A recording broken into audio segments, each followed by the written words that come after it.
ನಮಸ್ತೆ. ಯಾರೆಲ್ಲ ನನ್ನ ಚಾನೆಲ್ ನ ಓಪನ್ ಮಾಡಿಬಿಟ್ಟು ಈ ವಿಡಿಯೋನ ನೋಡ್ತಾ ಇದ್ರು ಎಲ್ರಿಗೂ ಸ್ವಾಗತ ಸುಸ್ವಾಗತ. ಯಾರಾದ್ರೂ ಫಸ್ಟ್ ಟೈಮ್ ನನ್ನ ಚಾನೆಲ್ ನ ವಿಸಿಟ್ ಮಾಡ್ತಾ ಇದ್ರೆ ದಯವಿಟ್ಟು ಚಾನೆಲ್ ಗೆ ಸಬ್ಸ್ಕ್ರೈಬ್ ಮಾಡ್ಕೊಂಡು ಪಕ್ಕದಲ್ಲಿರುವಂತ ಬೆಲ್ ಐಕನ್ ನ ಕ್ಲಿಕ್ ಮಾಡ್ಕೊಳ್ಳಿ. ಇದರಿಂದ ನೀವೇ ನನ್ನ ವಿಡಿಯೋಸ್ ನ ಮೊದಲಿಗೆ ನೋಡ್ಬೋದು. ನೀವು ನೋಡ್ತಾ ಇರ್ಬೋದು ನನ್ನ ಒಂದೊಂದು ಗುಲಾಬಿ ಗಿಡದಲ್ಲೂ ಕೂಡ ಎಷ್ಟೆಷ್ಟು ಚೆನ್ನಾಗಿ ಹೂ ಬಿಡ್ತಾ ಇದೆ ಅಂತ ಹೇಳ್ಬಿಟ್ಟು ನೋಡ್ತಾ ಇರ್ಬೋದು. ಇದೇ ರೀತಿ ನಿಮ್ಮನೆಯಲ್ಲೂ ಕೂಡ ಹೂ ಬಿಡ್ಬೇಕು ಅಂದ್ರೆ ನೀವು ಇದನ್ನ ಬಳಸಿ ನೋಡಿ. ಇದನ್ನ ಹಾಕೋದ್ರಿಂದ ಗುಲಾಬಿ ಗಿಡಕ್ಕೆ ತುಂಬಾನೇ ಒಳ್ಳೆ ಪೋಷಕಾಂಶಗಳು ಸಿಗುತ್ತೆ.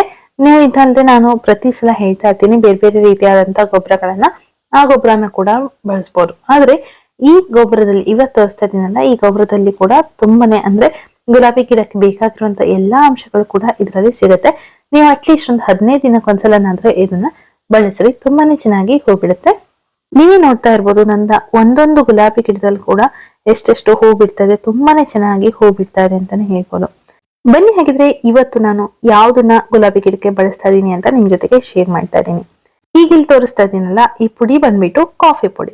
ಕಾಫಿನ ನಾವು ಮಾಡ್ಬಿಟ್ಟು ಉಳ್ದಿರುತ್ತಲ್ವಾ, ಅಂದ್ರೆ ಸೋಸಿ ಉಳ್ದಿರುತ್ತ ನೋಡಿ, ಆ ಪೌಡರ್ನ ಇಲ್ಲಿ ಯೂಸ್ ಮಾಡ್ತಾ ಇದೀನಿ. ಕಾಫಿ ಮಾಡಿದ್ರ ಮೇಲೆ ಆ ಕಾಫಿ ಪೌಡರ್ನ ಚೆನ್ನಾಗಿ ಇದನ್ನ ತೊಳೆದು ಇಟ್ಕೊಬೇಕಾಗತ್ತೆ. ನೀವು ಹಸಿ ಇರ್ಬೇಕಾದ್ರೆ ಬೇಕಾದ್ರೂ ಬಳಸ್ಕೊಬಹುದು, ಇಲ್ಲ ಅಂತಾದ್ರೆ ಅದನ್ನ ಬೇಸಿಗೆ ಟೈಮ್ ನಲ್ಲಿ ಒಣಗಿಸಿಟ್ಕೊಂಡು ಅದನ್ನ ಮಳೆಗಾಲದಲ್ಲಿ ಇದನ್ನ ಬಳಸ್ಕೊಬಹುದು. ನೀವು ದಯವಿಟ್ಟು ಈ ಗೊಬ್ಬರನ ಬೇಸಿಗೆ ಕಾಲದಲ್ಲಿ ಬಳಸಬೇಡಿ, ಒಂದೇ ಚಳಿಗಾಲದಲ್ಲಿ ಇಲ್ಲ ಅಂದ್ರೆ ಮಳೆಗಾಲದಲ್ಲಿ ಮಾತ್ರ ಈ ಗೊಬ್ಬರನ ಬಳಸಿ. ಈಗ ಈ ಗುಲಾಬಿ ಗಿಡಕ್ಕೆ ನಮ್ಮ ಕಾಫಿ ಪೌಡರು ಏನೆಲ್ಲ ಹೆಲ್ಪ್ ಮಾಡುತ್ತೆ ಅಂತ ಅಂದ್ರೆ, ಇದು ಕಾಂಡ ಹಾಗೆ ಬೇರಿಗೆ ತುಂಬಾನೇ ಒಳ್ಳೆ ಪೋಷಕಾಂಶಗಳನ್ನ ಕೊಡುತ್ತೆ.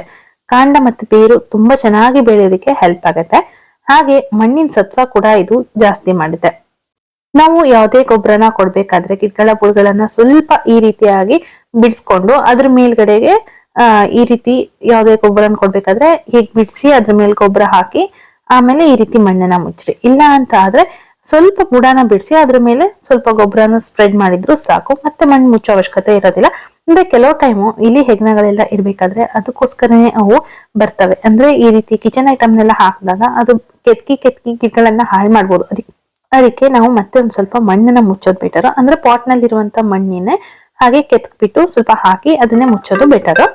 ಮತ್ತೆ ನಾವು ಯಾವುದೇ ಗಿಡಕ್ಕೆ ಫರ್ಟಿಲೈಸರ್ ನ ಕೊಡ್ಬೇಕಾದ್ರೆ ಒಣಗಿರುವಂತ ಎಲೆ ಹಾಗೆ ಕಪ್ಪಾಗಿರುವಂತ ಭಾಗನ ಕಟ್ ಮಾಡಿ ಬಿಸಾಕ್ಬೇಕಾಗತ್ತೆ. ಹಾಗೆ ಒಣಗಿರುವಂತ ಹೂ ಇದ್ರು ಕೂಡ ಅದನ್ನ ಕೂಡ ನಾವು ಕಟ್ ಮಾಡಿ ಬಿಸಾಕ್ಬೇಕಾಗತ್ತೆ. ಇಲ್ಲ ಅದೆಲ್ಲ ಸತ್ವ ನಾವು ಹಾಕಿರುವಂತ ಗಿಡದ ಗೊಬ್ಬರ ಹಾಕಿರ್ತೀವಲ್ಲ, ಎಲ್ಲಾ ಸತ್ವ ಅದು ಒಣಗಿರುವಂತ ಎಲೆ ಕಪ್ಪಾಗಿರುವಂತ ಕಾಂಡದ ಕಡೆ ಅದು ಗಮನ ಹರಿಸ್ತಾ ಇರುತ್ತೆ. ಅದಕ್ಕೋಸ್ಕರ ಅದೆಲ್ಲ ಮೊದಲಿಗೆ ನಾವು ಕಟ್ ಮಾಡಿ ಬಿಸಾಕ್ಬೇಕು. ಕಾಫಿ ಪುಡಿಯಿಂದ ಮತ್ತೆ ಏನ್ ಬೆನಿಫಿಟ್ ಇದೆ ಅಂತಂದ್ರೆ, ಮಣ್ಣಿನ ಫಲವತ್ತತೆ ಹೆಚ್ಚುತ್ತೆ ಅಂತ ಹೇಳಿದ್ನಲ್ಲ. ಅಂದ್ರೆ ಇವಾಗ ಕೆಲವೊಂದ್ಸಲ ಏನಾಗಿರುತ್ತೆ, ನಮ್ಮ ಮಣ್ಣು ಪಾಟ್ ನಲ್ಲೇ ಹಸಿರು ಕಲರ್ ಪಾಚಿ ಕಟ್ಟಿದಾಗ ಆಗಿರುತ್ತೆ. ಆ ಪಾಚಿ ಕಟ್ಟಿದಾಗ ಈ ಮಣ್ಣು ಚೆನ್ನಾಗಿ ಫಲವತ್ತತೆ ಹೊಂದೋದಕ್ಕೋಸ್ಕರ ನಾವು ಈ ಕಾಫಿ ಪೌಡರ್ನ ಬಳಸ್ಕೊಬಹುದು. ಅದನ್ನ ಸ್ವಲ್ಪ ಹೀಗೆ ಸ್ಪ್ರೆಡ್ ಮಾಡ್ಕೊಬೇಕು. ಅಂದ್ರೆ ಹಸಿರು ಕಲರ್ ಆಗಿರುತ್ತಲ್ಲ ಪಾಚಿ, ಅದೆಲ್ಲ ಸ್ವಲ್ಪ ಬಿಡಿಸಿ ಕೆತ್ಕೊಬೇಕು. ಆಮೇಲೆ ಅದ್ರ ಜೊತೆಗೆ ನಾವು ಈ ಕಾಫಿ ಪೌಡರ್ನ ಮಿಕ್ಸ್ ಮಾಡಿದ್ರೆ ಅದ್ರ ಫಲವತ್ತತೆ ಕೂಡ ಹೆಚ್ಚುತ್ತೆ, ಜೊತೆಗೆ ಕೀಟಗಳ ಬಾಧೆ ಕೂಡ ಕಡಿಮೆ ಮಾಡಿ ಕೊಡುತ್ತೆ ಈ ಕಾಫಿ ಪೌಡರ್ ಅನ್ನೋದು. ಈ ಕಾಫಿ ಪೌಡರ್ನ ನೀವು ಈ ರೀತಿ ಡೈರೆಕ್ಟ್ ಆಗಿ ಬೇಕಾದ್ರೆ ಬಳಸ್ಬೋದು. ಇಲ್ಲ ಅಂತ ಆದ್ರೆ ಕಾಫಿ ಪೌಡರ್ನ ನೀರ್ನಲ್ಲಿ ಹಾಕ್ಬಿಟ್ಟು ಕುದಿಸಿ ಕೂಡ ಅದನ್ನ ಗಿಡಗಳಿಗೆ ತಣ್ಣಗ್ ಮಾಡ್ಬಿಟ್ಟು ಆಮೇಲೆ ಹಾಕ್ಬೋದು. ಹಾಗೆ ಕಾಫಿ ಪೌಡರ್ನ ಹಾಕಕ್ ಹೇಳಿದೀನಿ ಅಂತ ಹೇಳ್ಬಿಟ್ಟು ಯಥೇಚ್ಛವಾಗಿ ಕೂಡ ಇದನ್ನ ಬಳಸಬಾರ್ದು. ಒಂದು ಗಿಡಕ್ಕೆ 1 ಸ್ಪೂನ್ ಹಾಕಿದ್ರೆ ಸಾಕು. ಅದು 15 ರಿಂದ 20 ದಿನಗಳಿಗೆ ಒಂದ್ಸಲ ಬಳಸಿದ್ರೆ ಸಾಕು. ಇದು ಜಾಸ್ತಿ ಆದ್ರೂ ಕೂಡ ಗಿಡಗಳಿಗೆ ಹಾನಿ ಆಗುವಂತ ಚಾನ್ಸಸ್ ಕೂಡ ಇರುತ್ತೆ. ಯಾವುದೇ ಆದ್ರೂ ಅಷ್ಟೇ, ಅತಿ ಆದ್ರೆ ಅಮೃತನೂ ವಿಷ ಆಗತ್ತೆ ಅಂದ ಹಾಗೆ ಇದನ್ನ ನಾವು ಮಿತವಾಗೇ ಬಳಸಬೇಕಾಗತ್ತೆ. ಹೆಚ್ಚಾಗಿ ಯಾವ್ದನ್ನು ಬೆಳೆಸೋದಕ್ಕೆ ಹೋಗ್ಬೇಡಿ. ಹೆಚ್ಚಾಗಿ ಬಳಸಿ ನಾವು ನಮ್ಮ ಗಿಡಗಳಿಗೆ ಹಾನಿನ ಮಾಡ್ಕೊಬಾರ್ದು. ನಾವು ಒಂದು ಗಿಡಕ್ಕೆ ಒಂದೇ 1 ಸ್ಪೂನ್ ಅನ್ನ ಬಳಸ್ತಾ ಇರೋದಿಲ್ಲಿ. ಕೆಲವೊಮ್ಮೆ ನಮ್ಮ ಗುಲಾಬಿ ಹೂವಿನ ಗಿಡದಲ್ಲಿ ಹೂವಿನ ಸೈಜು ಸಣ್ಣ ಆಗಿರುತ್ತೆ. ಆ ಟೈಮ್ ನಲ್ಲಿ ಕೂಡ ನಾವು ಈ ಕಾಫಿ ಪೌಡರ್ನ ಬಳಸಬಹುದು. ಆ ಟೈಮ್ ನಲ್ಲಿ ನಮ್ಮ ಹೂವಿನ ಸೈಜು ತುಂಬಾನೇ ಚೆನ್ನಾಗಿ ದೊಡ್ಡದಾಗಿ ಬರುತ್ತೆ. ಜೊತೆಗೆ ಹೊಸ ಚಿಗುರು ಬರೋದಿಕ್ ಕೂಡ ಇದು ಹೆಲ್ಪ್ ಮಾಡುತ್ತೆ. ಅಂದ್ರೆ ಈಗ ಮಳೆಗಾಲದಲ್ಲಿ ಹೆಚ್ಚಿನ ರೋಗಗಳು ಬರೋದ್ರಿಂದ ಆ ರೋಗಗಳನ್ನ ತಡೆಯುತ್ತೆ ಒಂದು.